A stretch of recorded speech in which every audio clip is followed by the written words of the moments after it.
lamen. Burrito de lamen parece interessante, só que agora não é uma boa hora.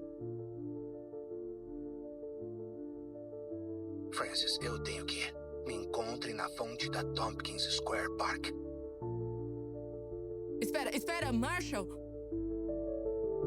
Amor? Amor! Tá, só um segundo. É que eu tô com um peixe na linha. Então, eu tenho que sair rapidinho. Merda, o Ricky tá com um problema. Ah, isso! Vem pro papai! Ah, que delícia!